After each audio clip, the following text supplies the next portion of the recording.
آپ کو پتہ ہے کہ جس کتے نے اللہ رب العزت کی اولیاء کا احترام کیا اور ساتھ دیا، اللہ رب العزت نے اس کتے کو جنتی بنا دیا اور اس کو وہ عزت عطا فرمایا کہ اللہ رب العزت خود اس کے بیٹنے کی انداز کا بیان بھی فرما رہا ہے.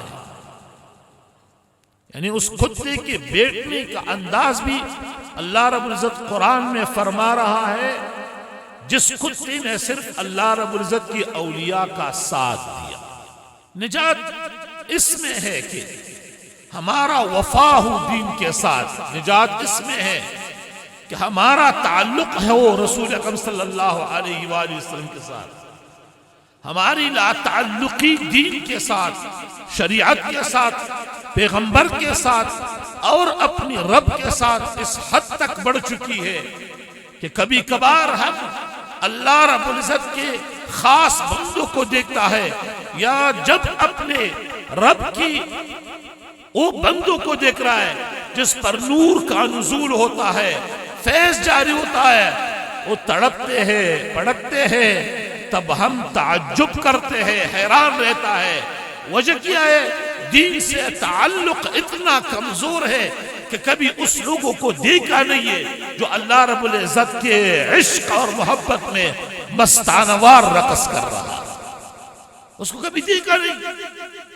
کبھی ہم نے اس لوگوں کو نہیں دیکھا جو اپنی رب کا ذکر اس انداز سے کرتا ہے جس انداز پر حدیث مبارکہ ہے کہ خدا کا ذکر ایسا کرو کہ لوگ آپ کو ریاکار کہے یا لوگ آپ کو پاگل کہے. ہم نے اس لوگوں کو دیکھا نہیں. وجہ کیا ہے؟ تعلق دین سے اتنا پختہ نہیں ہے کہ ہم نے اسلام کا، شریعت کا یا ذکر خدا کا یا تعلق مع اللہ کا ہر انداز مطالعہ کیا ہو. اب نہیں دیکھا ہے تو الناس اعداء لما جہلوا، لوگ دشمنی کرتے ہیں یا دشمن ہوتا ہے ہر ان چیز کا جس کے علم اس کو نہیں ہوتا ہے. ہماری تعلق کمزور ہے خدا کے ساتھ. آپ کو پتہ ہوتا ہے کہ ہم میں سے کئی لوگ شرم اور عار محسوس کرتا ہے کہ اگر وہ لوگوں کے درمیان میں بیٹھ کر جہر پر، بلند آواز پر، اونچی آواز کے ساتھ خدا کا ذکر کرے، لیکن وہی آدمی کوئی گانا ہو، کوئی فسق و فجور ہو، کوئی غلط باتیں ہو، وہ سب لوگوں کے سامنے بآسانی کر سکتے. وجہ کیا ہے؟ وجہ یہ ہے کہ تعلق مع اللہ کم ہے، خدا کے ساتھ تعلق کم ہے، دین کے ساتھ تعلق کم ہے، شریعت کے ساتھ تعلق کم ہے. اگر ہمارا تعلق دین کے ساتھ ہو تو پتہ اس طرح لگے گا کہ دین کے ساتھ تعلق اس لوگوں کا ہوتا ہے جو دیندار لوگوں کی مجلسوں میں بیٹھتا ہے. اور اسی کا حکم اللہ رب العزت بھی دیتا ہے کہ تم بیٹھو اس لوگوں کے ساتھ جو صبح و شام خدا کا ذکر کر رہا ہے. ہمیشہ اس لوگوں کے ساتھ بیٹھو جو صبح و شام خدا کا ذکر کر رہا ہے. اب چونکہ ہم خدا کے اس حکم کی پابندی نہیں کر رہی ہے، اس لیے تو ہمیں تعجب آمیز ہوتا ہے جب کسی کو دیکھنا ہے کہ عشق خدا میں اس پر لرزہ طاری ہو جاتا ہے. وہ گرتے ہیں، اٹھتے ہیں، دوڑتے ہیں، چیختے ہیں، چلاتے ہیں، اور اللہ رب العزت کی نور کی وجہ سے، ورود فیض کی وجہ سے، تعلق مع اللہ کی وجہ سے اس پر حالت طاری ہوتا ہے. وہ حالت جو صحابہ پہ ہوتا تھا، وہ حالت جو انبیاء پر ہوتا تھا، وہ حالت جو غوث پاک رحمت اللہ تعالی علیہ کی مجلس میں ہوتے تھے، اور ایک ایک وقت میں 7 جنازے اس حالت اور اس کیفیت کی وجہ سے اٹھ جاتے تھے. کدھر ہے وہ قادری جس کی مجلس میں غوث پاک رحمت اللہ تعالی کا وہ فیض ہو، وہ برکت ہو، وہ وجد ہو، وہ حال ہو؟ کدھر ہے وہ چشتی جس کی مجلس میں معین الدین چشتی رحمت اللہ تعالی علیہ کی وقت کا وہ وجد ہو، وہ حالت ہو، وہ کیفیت ہو، وہ چیخنے چلانے کی آوازیں ہو؟ یا وہ کدھر ہے وہ شریعت کے متبع جو رسول اکرم صلی اللہ علیہ وآلہ وسلم کی مجلس میں لوگوں کی چیخ و پکار اس حد تک بڑھ جاتے تھے کہ آخری لوگ اس کی حضور صلی اللہ علیہ وسلم کی آواز نہیں سن پاتے تھے۔ کدھر ہے وہ لوگ؟ کدھر ہے وہ طریقت کے لوگ؟ کدھر ہے وہ شریعت کے لوگ جو یہ حالت کو نہیں دیکھا ہے؟ تو وہ حیران کن ہے، اس کے لیے عجیب لگ رہا۔ تو راہ نجات تعلق مع اللہ میں ہے، اور راہ نجات صدق و وفا میں ہے۔ راہ نجات وفا میں ہے، وہ وفا جو ہم نے عہد کیا ہے دین کے ساتھ، عہد کیا ہے رسول اکرم صلی اللہ علیہ وآلہ وسلم کے ساتھ، دین پر، شریعت پر، دین پر، اتباع شریعت پر۔ اور نجات کس چیز میں ہے؟ اگر ہم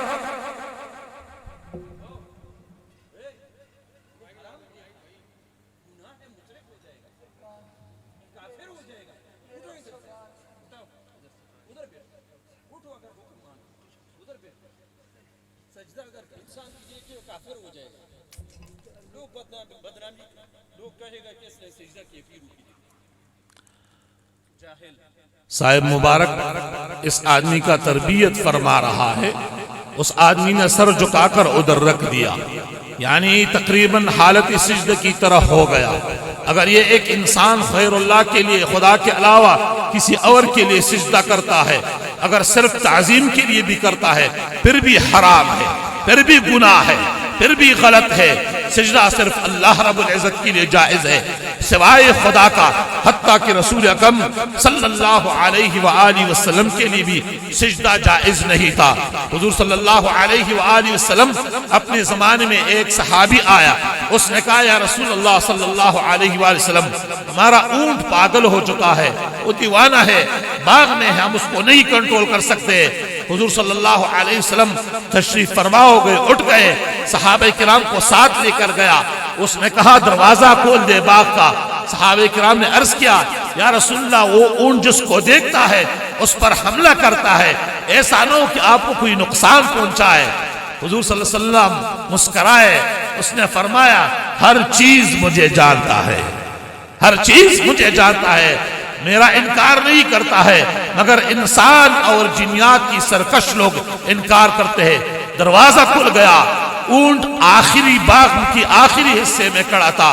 حضور صلی اللہ علیہ وآلہ وسلم کو دیکھا، سر جھکا کے با ادب ہو کر حضور صلی اللہ علیہ وسلم کے سامنے آئے، اور اس اونٹ نے حضور صلی اللہ علیہ وآلہ وسلم کے لیے سجدہ کیا، تعظیماً سجدہ کیا۔ حضور صلی اللہ علیہ وسلم نے اس کو پیار کیا۔ حضرت ابو بکر صدیق رضی اللہ تعالی عنہ نے عرض کیا یا رسول اللہ صلی اللہ علیہ وآلہ وسلم، یہ اونٹ ہو کر آپ کو سجدہ کرتے ہیں، ہم کیوں نہ ہم بھی سجدہ کریں آپ کی تعظیم کی خاطر۔ حضور صلی اللہ علیہ وسلم نے فرمایا سوائے خدا کے کسی کے لیے سجدہ جائز نہیں ہے۔ اگر سجدہ خدا کے علاوہ کسی کے لیے جائز ہوتا تھا تو میں عورتوں کو حکم دیتا تھا کہ وہ اپنی شوہروں کے لیے سجدہ کریں۔ فلہذا سجدہ نہ کسی قبر کے لیے جائز ہے، نہ کسی مرشد کے لیے جائز ہے، نہ کسی نبی کے لیے جائز ہے، کسی سوائے خدا کا کسی اور کے لیے کسی صورت پر سجدہ کرنا جائز نہیں ہوتا ہے۔ اگر تعظیم کے لیے ہے پھر بھی حرام ہے، اگر عبودیت کے لیے ہے تو پھر تو کفر ہے۔ تربیت ہو رہا تھا اس آدمی کا، تو بات ہو رہا تھا نجات کا۔ نجات کس چیز میں ہے؟ نجات اسی میں ہے کہ شریعت کا اتباع ہو۔ ہماری تصوف اور سلوک شریعت کی اتباع پر ہے۔ آپ یہ مت سوچے کئی لوگ نئے ہیں، وہ جب لوگوں کی تڑپنا پڑکنا دیکھتا ہے اس کو عجیب لگ رہا ہے، کیا تم کیا فکر کرتے ہو؟ ایک انسان صاحب حیثیت، صاحب جمال، صاحب حیثیت و عقل کس طرح کر سکتا ہے لوگ کے درمیان میں کھڑے ہو کر کبھی اٹھے کبھی بیٹھے کبھی گر جائے؟ یہ مشکل کام ہے، لیکن اس حالت پر اس آدمی پر ورود نور ہوتا ہے، اللہ رب العزت کے فیضان کی ورود ہو جاتا ہے، ادھر مرشد کے سینے سے اس کی طرف فیض منتقل ہو رہا ہے، تب اس پر وہ حالتی وجب طاری ہو جاتا ہے جس کے بارے میں قرآن ناطق ہے، احادیث موجود ہے، تقشعر منہ جلود الذین یخشون ربهم، اسی طرح آیات موجود ہے۔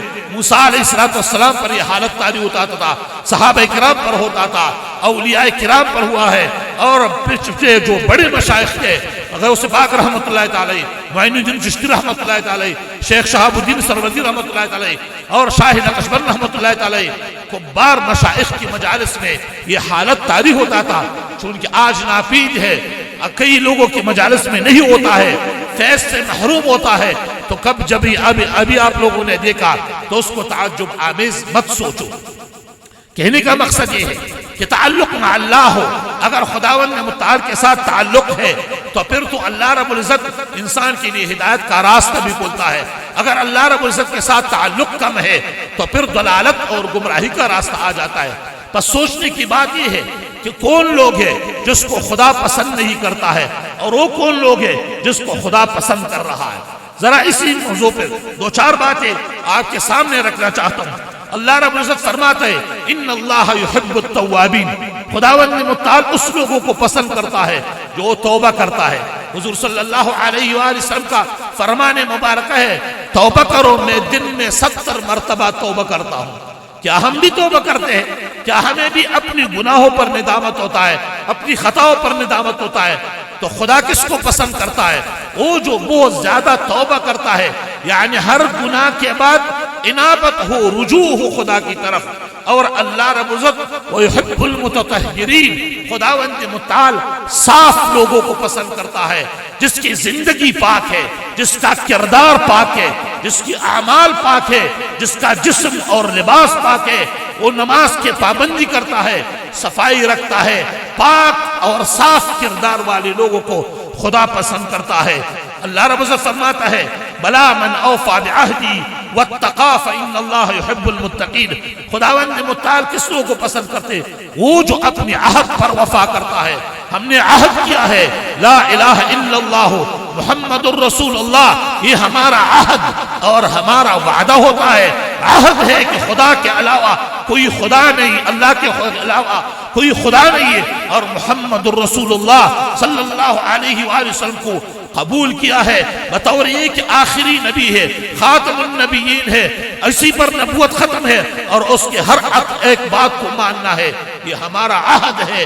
جو آدمی اپنی عہد پر وفا کرتا ہے خدا اس آدمی کو پسند کرتا ہے. اور اللہ رب العزت پسند کرتے اس لوگوں کو الذین ينفقون فی السراء والضراء، وہ لوگ جو چھپ کے بھی صدقات کرتا ہے، جو کل کے بھی صدقات کرتا ہے.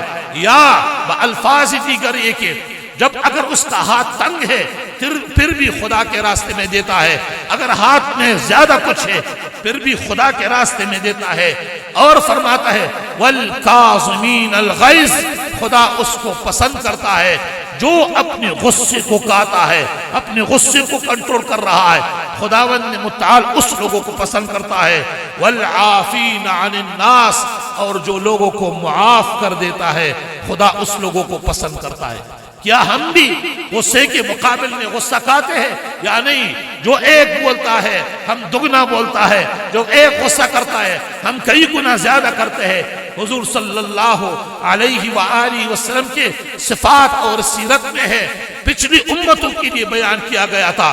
پچھلے کتابوں میں، تورات میں، انجیل میں آیا تھا کہ حضور صلی اللہ علیہ وآلہ وسلم کا ایک صفت ہی ہوگا کہ جب اس کے مقابل میں جتنا غلظت اور سختی کر دیا جائے گا اتنا اس کا شفقت اور رحمت بڑھتا جائے گا. یہ حضور صلی اللہ علیہ وسلم کا صفت مبارکہ ہے. اگر یہ صفت کسی میں آتا ہے تو سمجھو یہ تعلق مع اللہ ہے، یہ تعلق مع الرسول ہے.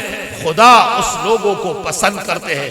ہمارا کردار مختلف ہوتا ہے. ہم غصے کے مقابل میں غصہ، گالی کے مقابل میں گالی، مشکل کے مقابل میں مشکل، عفو نہیں کرتا ہے. جب جرم کسی پر آ جاتا ہے سزا یا اس کے لیے مشکل اتنا ہی پیدا کرتا ہے جتنا اس نے پیدا کیا تھا.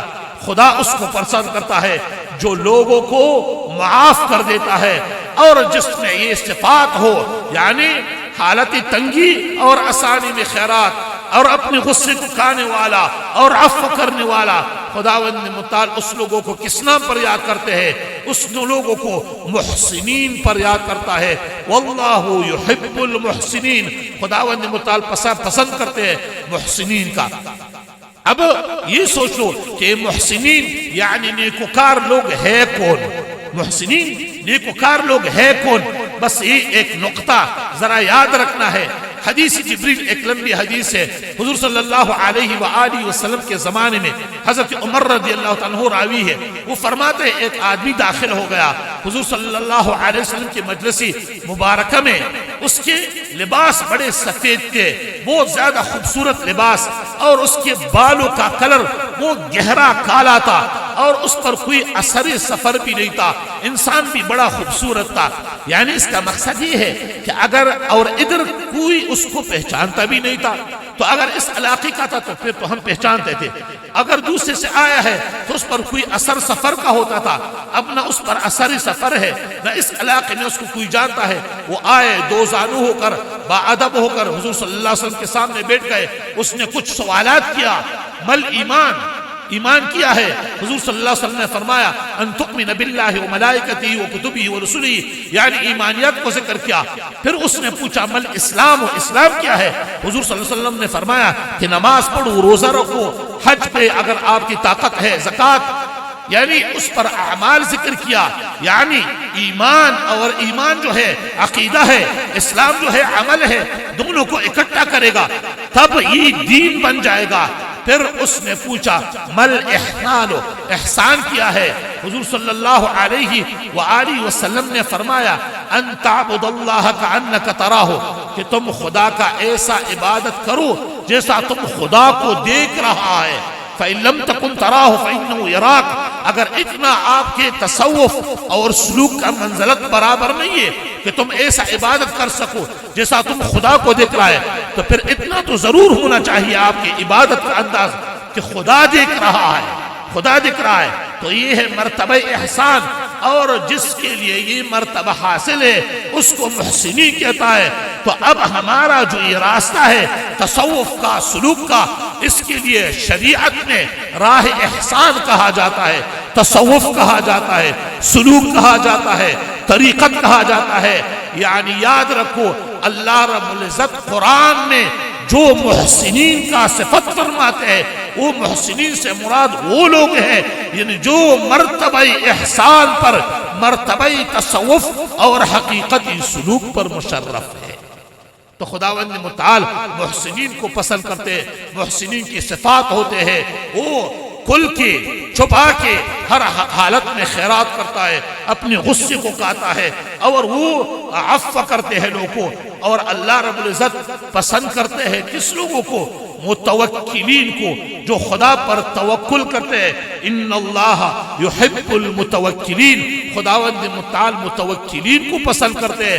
ہر امر جو دنیائی اسباب کے ماتحت ہو لیکن پھر بھی توکل خداوند متعال پر کیا جاتا ہے، یہ صفات ہے محسنین کا۔ یعنی بالفاظ دیگر یہ صفات ہے سالکین کا، یہ صفات ہے اہل طریقت کا، کہ وہ توکل کے انداز پر زندگی بسر کرے گا، وہ متوکلین میں سے ہوگا اور وہ متقین میں سے ہوگا، تقوی اس کا شیوہ ہوگا۔ یعنی اوامر خداوندی کو بجا لانا اور منہیات سے اجتناب کرنا، یہ سالک کا وتیرہ ہوگا، یہ اہل طریقت کا عادت ہوگا، اس کا زندگی اس کے ماتحت ہوگا۔ اور اللہ رب العزت متطہرین، پاک لوگوں کو پسند کرتا ہے۔ یعنی آپ کا کردار پاک ہوگا، آپ کا اعمال پاک ہوں گے، آپ کا صفات پاک ہوں گے۔ پھر یہ صفات کس کا ہے؟ یہ اہل طریقت کا ہے، یہ محسنین کا ہے، یہ جو مرتبہ احسان پر مشرف ہے اس کے لیے ہے۔ بس سالک کے لیے چاہیے اس کا تعلق مع اللہ اتنا گہرا ہو کہ وہ صفات اس میں آ جائے، جس کی صفات کی وجہ سے یہ اللہ رب العزت کی پسندیدہ بندگان میں شامل ہو جائے۔ اللہ رب العزت ہمیں مرتبہ محسنین پر فائز فرما دے۔ وصلی اللہ تبارک و تعالی علی خیر خلقہ و نور عرشہ محمد و آلہ و اصحابہ اجمعین۔